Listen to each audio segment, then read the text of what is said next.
Welcome to another Baby Brunch podcast. We knew that you would want to know about school readiness. So we found you the best teacher in South Africa. She resides in Paarl, and we actually found her on social media. She has the cutest videos ever. When we log on, we see how she teaches her class. I'm talking about being the foundation. That's how you find her on Instagram. She is a foundation phase teacher. She teaches ages 5 to 9. I think the cutest interaction happens with her foundation phase, the 5-year-olds. Take a listen to this, and even take a look of this if you're listening to and watching on our video platform, to teacher Emily Dearham in action in her classroom. Goeiemôre. Wat se diere sê? Reg, ons leer vandag oor plaasdiere. Hier is ons woord plaasdiere. Kom ons klap gou plaasdiere. Plaasdiere. Baie mooi. Emily, at age 25, you are a qualified foundation phase teacher, and you've got your degree, and you make the most beautiful videos in your class. What motivated you to take to social media with being the foundation, with these cute videos of these adorable children? Well, thank you so much. Wow. So I started social media in my second year of studying, actually, and my idea with it was the reality of being a student during COVID, and I just happened to be a foundation phase teacher, teaching student at the time. So that's kind of where it started. But now, as I've grown, the idea is to share activities and ideas with parents and teachers all over the world, and more specifically for South Africans, to give our fellow citizens of South Africa, some insight into what happens in a foundation phase classroom. I must say, you make teaching look like a lot of fun, and I see how you interact with the little ones. And I think this is what brings us to school readiness. We thought to ourselves, instead of just watching your cute videos online, we really want to be ready for grade 1 for next year. Most of us on this platform, and some of us new to school, are either very afraid of grade 1. Some of us are unsure because we don't know what to expect. Others call it big school. You bet, groot school. We're not sure what to see in big school. What is school readiness, and what is it about? Why do they call it school readiness? So school readiness, if we can actually just take it as it is, it's being ready for school, but there's actually so many aspects of what it means to be ready for school, in terms of there's just so many aspects to cover, but basically, have they developed enough to go to school and thrive and reach their full potential? So it is very important for a child to be school ready, and there are many steps that you can take to ensure that they are ready to go to grade 1. What are some of the key academic skills that you look out for? So let's say a child is in your school, marking them in that first term. What are you looking out for? Well, we look out for things very holistically in foundation phase. So that means that we are actually looking at more than just academics. So it's not necessarily just about if they can read and write and how far have they come with their counting skills. It is also about, are they socializing? Are they emotionally stable? Are they be able to regulate themselves? Are they regulating themselves during conflict situations, or situations where they might feel unsure of themselves? So we are always constantly observing that. When we do look at the academics, the first thing that we'd like to see is just really their baseline of, can they count? How far can they count? Can they write their name? Are they able to hold a pencil correctly?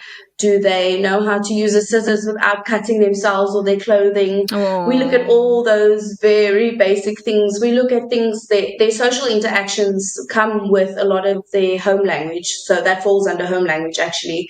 Where are they talking to the teacher? Are they communicating with friends? Are they able to communicate their needs? Do they follow instructions?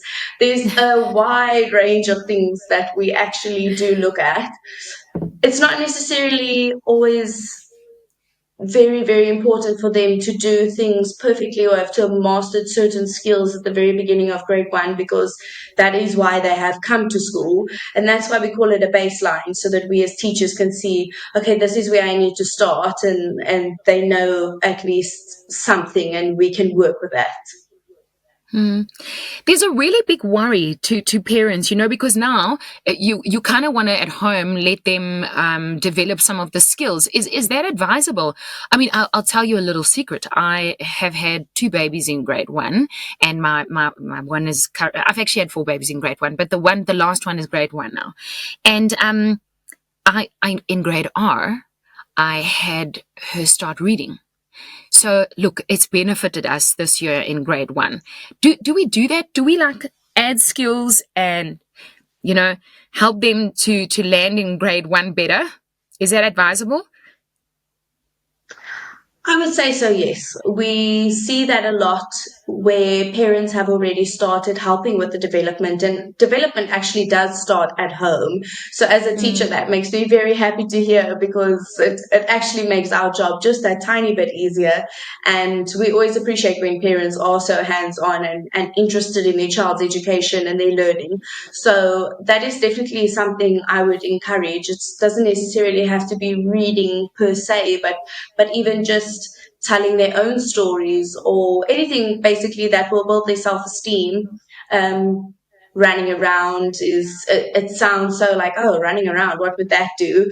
But we're actually working a lot of their muscles that they end up needing to be able to sit at a desk and write. So if you as a parent are playing with your child, it doesn't necessarily always have to be this educational sit down play. It can literally be just spending time with them and asking them some questions about what are they playing and why, and just encouraging them to talk a little bit more about their own thoughts. I love that they can that playing can be learning, the at home play or building a puzzle. Are there certain daily routines that we need to establish before grade one? I remember in grade one with my last two now, they get a little pamphlet, and then on the little pamphlet it shows what to pack in your school bag. So you always need to remember your dress, your socks. There's also one for the lunchbox. There must be water, a fruit, and we learn with pictures. But in terms of daily routines, is there something that we need to master before they go to school, before we hand them to you? Like, here's our babies. What should we be able to master at home before grade one? That is a very important thing, to be able to pack a bag, actually. We often find some children come to school, come to grade one, and then they haven't fostered that independence yet to be able to pack a bag themselves. And while that is never an issue for the teacher to help, it does save us a lot of time if we don't have to pack everybody's bags. I mean, sometimes we are sitting with about 35 to 40 kids in a class. That's a lot of bags to pack. So just being able to do simple things like packing away your things after playing with them at home really helps us in the classroom, because if they are using pencils or whatever it may be in the classroom, even toys, puzzles, to know that once we have finished playing with it, it needs to be packed away. That is something that is actually a skill that we need them to be able to do things independently, because there are so many children. We can't unfortunately give them that individual attention of, okay, let's pack it away together. They need to be able to do it for themselves. Let's talk independence. How important is it to have independence and self-care abilities in grade one? I mean, they are so small. Some of them are 5 turning 6, others are 6 turning 7. Teacher Emily, aren't we expecting too much from them? It really does feel that way sometimes. I even feel really guilty sometimes when you kind of have to give a little bit of tough love in terms of independence and being able to do things for themselves. But unfortunately, it is necessary. It's not only saving time for the teacher, but some of the things are actually safeguarding, such as going to the bathroom and being able to clean themselves properly, remembering to wash their hands. Unfortunately, teachers are not allowed to go into the bathroom with a child, as it is a safeguarding risk. So we do need them to be able to have that independence of going to the bathroom by themselves, knowing when they need to go to the bathroom is a big one as well, is because they are so small. They do still have accidents. They don't always have the self-confidence to come tell the teacher, especially in the beginning of the year, I need to go to the bathroom, or where is the bathroom. They have a little bit of like, I suppose, some anxiety around it. It's a new environment as well. So that is why part of our routine as we start school is to show them where the bathroom is and remember to wash your hands and all of that. But not only that, of course, now the next step would obviously be to wash your hands, and that would be to safeguard ourselves as teachers, them as learners of, hygiene, washing our hands, keeping safe from germs. And they would have to do that all independently, because when one child has left the classroom to go to the bathroom, for example, I unfortunately can't leave the rest of my kids to their own devices in the class. They might just break everything down. So they have to be able to do that independently. And again, within the classroom, when we are doing a worksheet, or when I'm busy on the carpet with a smaller group, for instance, the rest of the class need to be able to work independently on what we have just done, or the worksheet or a task that I have given them. It's really important for them to do that independently, because I can't sit next to all of them all the time, unfortunately. How do we nurture that at home? I mean, that notion of independence. At home, you want to do everything for themselves. I'm thinking of my kids who are even a little bit older. If they ask for a glass of water, it's not always where I'll go pour it yourself. Sometimes you want to actually just serve it to them and make it easier for them. Or, oh, school must have been so hard, let them relax. Sure, I do spoil the kids. But I mean, how much of these independent tasks do they need to have at home? And how do we know it's age appropriate? Like, you can't ask your 6-year-old to start making their beds, or maybe you can. I'm not sure. I think there is definitely a fine line of being able to balance what is too much to ask. And I don't think it's, to me, it's never considered spoiling a child to want to do things for your child. I think that's very much a natural thing. And even for me as a teacher, it's a natural thing to want to help them and just do everything for them, because in my eyes, they are my babies as well. So it really is difficult to balance that, but it is just important to keep it in mind that certain things, just as a practice type of thing, to do it independently. So I think just finding that balance of when can they pour themselves water and when can mommy do it for you. There's really not a problem with either one. I think fostering independence isn't necessarily having them do activities all by themselves. So if you are busy cooking supper and they really want to help, of course they need supervision in the kitchen, but that does foster independence, because it allows them to explore something new, and they are having guidance from an adult to then maybe in the future be able to do it by themselves. So there are steps to it.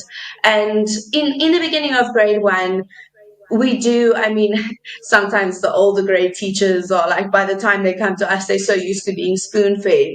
But it just is that way. You just do spoon feed them, you just do guide them along, and it does foster independence. But I think fostering independence at home, if you really would like a actual task for them to sit and do, would be for them to sit alone and build a puzzle, for example, or for them to sit alone and color in a piece of paper, or try and write their name, or anything like that, even if it is just 5 minutes at a time. They say a child's attention span is only as long as their age is. So if they are only 6 years old, they can only really sit for 6 minutes and concentrate. And those little tasks all eventually add up. What activities can we do at home for fine motor? Is this still a thing? I mean, when it comes to and earlier we talked about them running around in lockdown and all these other interesting times in our country. We would push for jungle gyms more, and it was almost, well, that component was wonderful, because gross motor, we worked more on that. But in terms of fine motor at this age, is it still important for them? And what can we do at home? Yes, so fine motor skills and just motor skills in general at between the ages of 5 and 9 are really when they're actually developing the most, and when we can see the most rapid development happening. So as Right. much as we do focus on the gross motor skills, we also focus on the fine motor skills because it does allow them to have an easier time reading and writing. And funny enough, people look at it, they say reading for fine motor skills, and it very much it plays a role with one another. It's all the muscles, even the eyes, with the muscles in the eyes, they work together as that. So oftentimes when we do fine motor skills, we are actually practicing the eye muscles as well. So that does fall into that category as well. So I like to use household items, especially when I'm talking to the parents in my class, make it really relevant and easy for them to do at home, because some parents don't always have access to all the brand new resources that you can get at P&A, for example. So one thing you can do is homemade Play-Doh. You can, even if you have a little bit of sand outside, digging in the sand, that's fine motor skills. I mean, they're gripping onto the spade and moving it in and out. So you're actually doing fine motor and gross motor at the same time. Building puzzles if you have puzzles at home. If you are comfortable enough with your child using possibly a child-friendly knife to cut up a fruit or something like that, that movement is very important. Using scissors, even if you are sitting there having a fright because you feel like they're about to cut themselves, let them try and do it, but explain to them, don't cut yourself. Look, if you hold the scissors like this, you might nick your finger. But really let them do it, even if they're just busy cutting up pieces of paper with no purpose, really. Just let them do it. If you want them to make patterns in some salt, if you lay salt down on a plate, let them make some patterns in the salt with their fingers. That's also a really good one for fine motor skills. They do use it every day naturally. I'm all of a sudden thinking of I would do activities with them against glass and let them paint against glass. Ons het een keer onsself lelik vasgeloop. We did a glass paint session the one day. My husband wasn't very happy, and I didn't realize that it's acrylic paint. And they painted the bathroom window, and then when it came to time to wash it off, obviously it didn't want to wash off, and it wasn't very good. But now at least we have a beautifully stained glass window, and they're already much older, and the window still looks like someone painted it from 5 years ago. How important is it for our child to write their own name before grade 1? You know, I had such a laugh the other day. My dad actually brought it up where he said, you know, is it still like that? He wanted to know from me, you know, having access to all these experts with Baby Brunch, where a child needs to write their name before grade 1. And I said to him, I actually don't know if it's a thing, but it seems like most of them can do it already. Do they get judged whether they can write their name or not? That is actually expectation from grade R already. So Okay. I say expectation very lightly because I don't want parents to be maybe have a misconception there or they need to write it perfectly.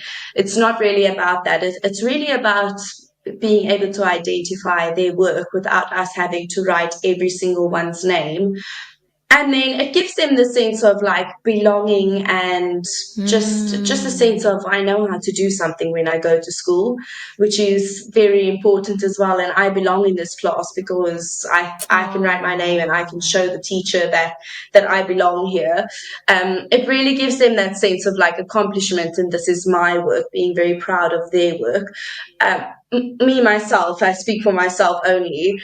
You do get used to and accustomed to how certain learners will write their name. So it might not be perfect, but I know exactly whose name that is.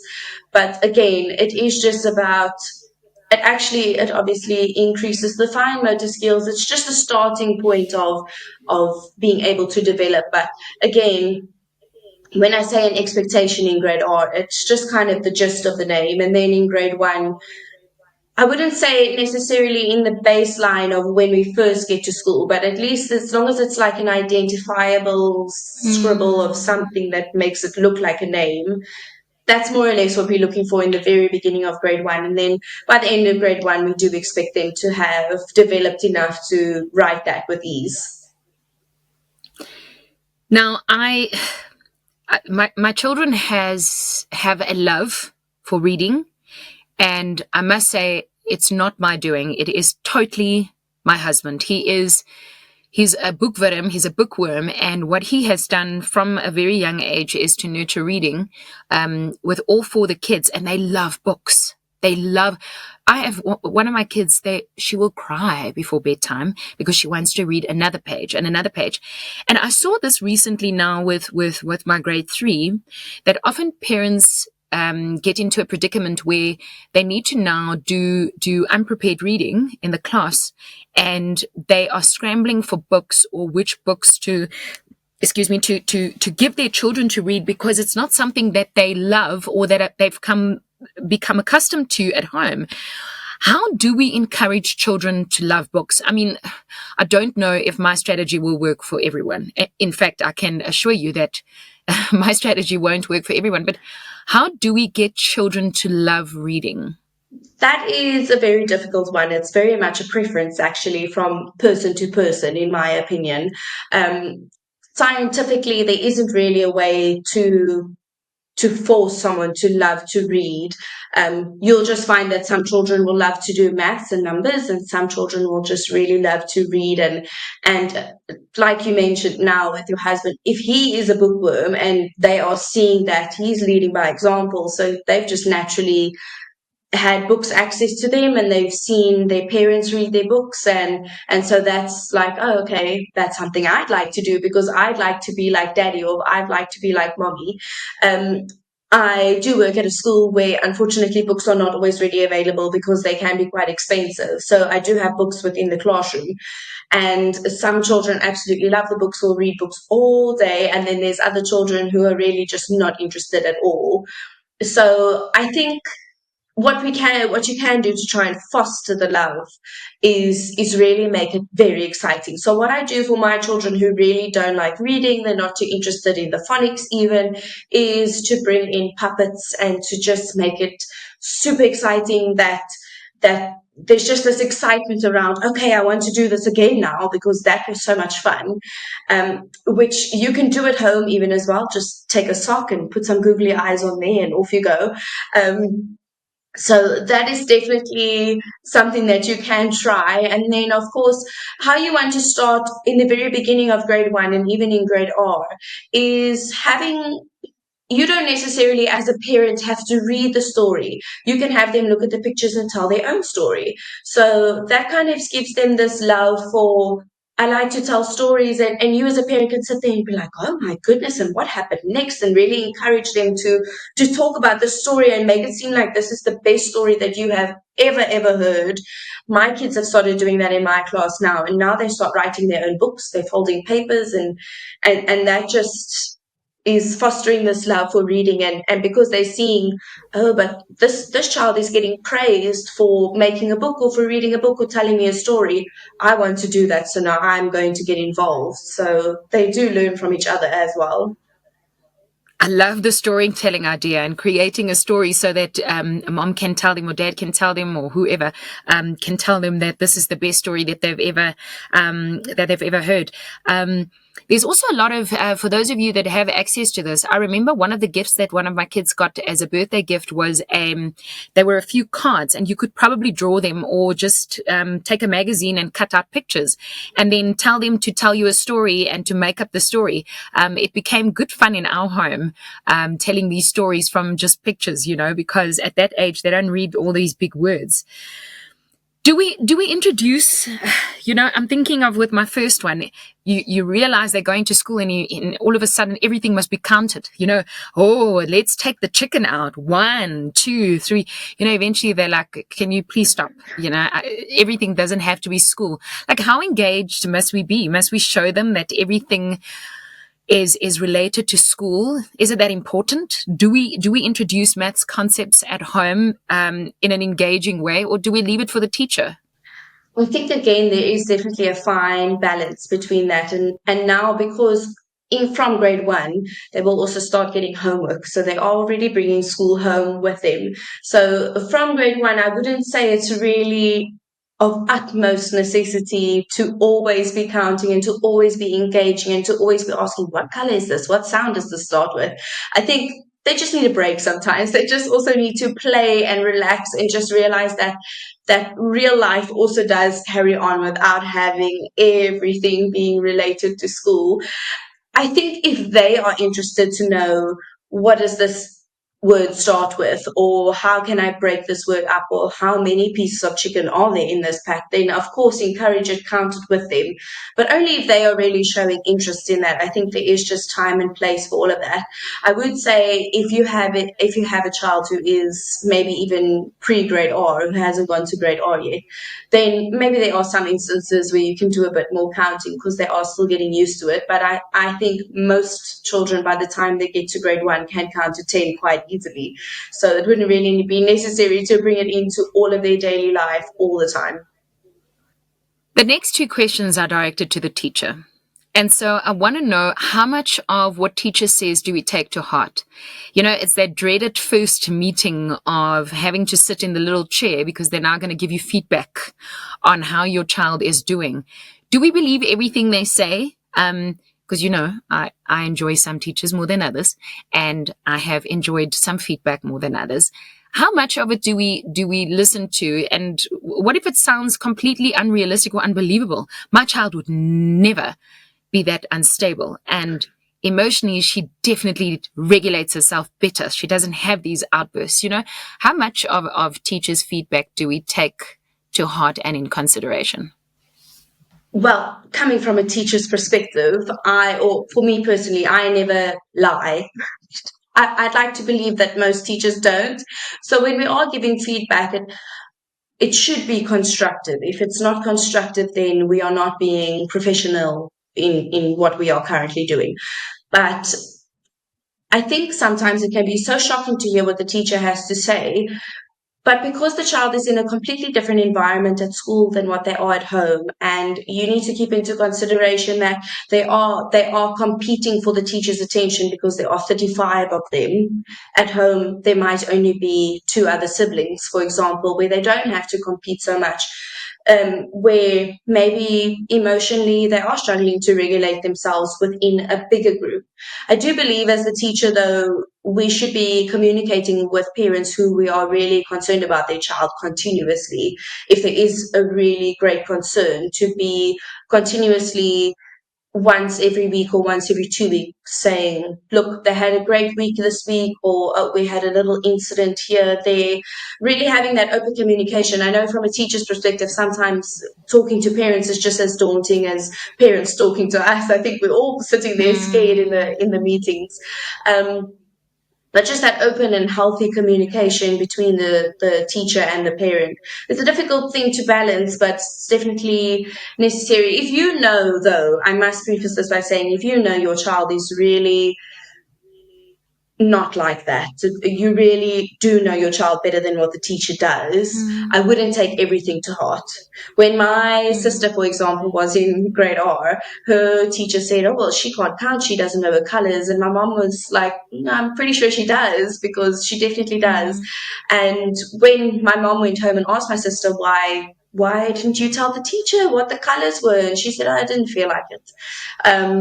So a lot of we have a lot of that. So we do try and keep that into consideration as well. But you as the parent do know your child. So that instance, my mother knew, my sister knew her colors, she knew how to count. And that day she just didn't feel like it. So us as teachers just kind of also need to take into consideration that as well. But I think certain things you can give and take. And then I think the question that I really hope you've never had, because even just having this conversation with you, I feel like the mother of a child in your class. You're a really exceptional teacher, and I really enjoy watching your channel and to see how much effort you put into your lessons, and also how you speak about your children. You know, it's really wonderful to speak to you as a teacher. But how do I communicate with my child if they don't like their teacher? I don't want to go to school because I don't like her. It's a very, very challenging scenario. I mean, we do have children that maybe don't like the teacher. it's not necessarily always the teacher. It could be the school environment itself. It could be that there are certain children in the class that might be bothering them. It's really important there to just make sure exactly why they don't want to go to school. I think it is worth investigating if it is the teacher. And you as a parent have every right to come stand up for your child at school. So you have every right to come to the teacher and say, look, this has really upset my child, or if it's upset you as a parent or whatever it may be, you have every right to go speak to the teacher. And I would like to hear, I know from my perspective, I would like to hear from a parent if I had a child in my class who really doesn't like to come to school. I don't think any teacher wants a child to feel that way. I think it's just about how you approach the conversation as well of what has been happening. I mean, I know even throughout my school career, I had teachers who I didn't really like. And then my mother, as the parent, she allowed me to express my feelings, but then also showed me how to kind of cope with them. There were instances where she had to go to school and stand up for me, and that is her job as a parent. So the parents that are listening, that is your job as a parent, and we expect nothing less for you to be involved in a very professional and respectful way. But please come and speak to us. We'd really like to know if something is happening with your child. Let us work together to help the child in that environment. It isn't always easy. You do unfortunately get teachers who are not willing to listen, and that is a very difficult thing to deal with. If it gets really, really bad, I'm sure you could bring in higher management and figure that out somehow between the teacher and the management and the parent. But in most cases, it can be sorted out between parent and teacher. Do we bring it under the teacher's attention if our children have got anything that we've discovered in educational therapy, or if there's an onset of anything, if they wear a hearing aid, if they have glasses? Sometimes we don't see or experience these things all the same. Do we write you a letter, nudge you, write you an email? How do we communicate that to our teacher? You are always more than welcome to write a letter, come see the teacher, write an email, phone the teacher, however you have access to speak to the teacher. It is very important for us to know, do they have anything that might be influencing their learning, whether it be they have ADHD, autism, whether they have hearing issues, whether they might not be able to see as far. Those are things that we can accommodate within the classroom, or that we really do try to. Unfortunately, children don't often come and tell you that themselves. So us as teachers, we also aren't really trained to notice. I mean, we do eventually notice, okay, I think this child might not be able to see from sitting at the back of the classroom. That might be something then us as a teacher will recommend to the parent, please take your child for an eye test. There might be an issue. But it's definitely something that we need to keep track of and to keep note of. It is something that I definitely keep note of as well. If they are taking any medications, if they possibly have epilepsy, I know that medication sometimes can make them very sleepy, and that is not the child's fault. So the teacher just needs to be aware of that, keep it into consideration. And we do add that into our planning. When we are doing our own planning, we do think of specific children, because we would like them to reach the full potential as much as any other quote unquote normal child in the class. All of them should have an opportunity to meet their full potential, despite having some circumstances that might hinder them. It shouldn't be circumstances that do hinder them. It might just make learning different, not challenging, not difficult, different. It's the night before grade 1. Tomorrow you're meeting your teacher for the very first time. What do we tell them? And do you so take me through it. The day before grade 1, I'm actually sitting at Rachop to hear this one. So the day before grade 1 and on the morning, what do we tell them, or do we play it down? Do we create excitement? Do we throw a party? Do we pack cake? I took a balloon to school this year. I was also the only mom with a balloon. So what do we do for first day of school and the day before? I think the first step for the first day of school is preparing your child maybe a week before with simple things such as a countdown. Oh, it's only 5 more days to school, and create that excitement of we get to wake up early and go learn. I know it is challenging, and there will be tears. There are children that cry, and there are children that walk in there like they own the place. It's just all the different personalities come out on the first day of school. The night before school, I would recommend talking to your child about school, what they can expect at school, how would they feel, how do they feel about going to school. It's okay to feel nervous, it's okay to feel scared. Mommy isn't going to be there, but I am going to come fetch you. That reassurance of I am coming back is oftentimes what they need, and encourage them, tell them the teacher is there, the teacher is the adult. You can go to the teacher with any problems. If anything happens, if you need to go to the toilet, go to the teacher.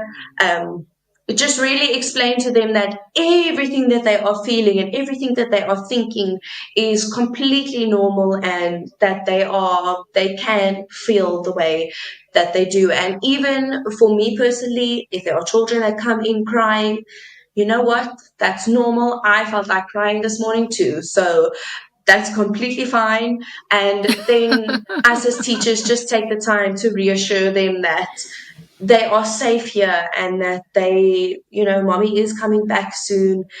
On the first day of school, what they can expect is that new school smell. I'm not sure if anyone else has ever felt that way before, but there's just the smell that you get on the first Yes. day of school, just in the air.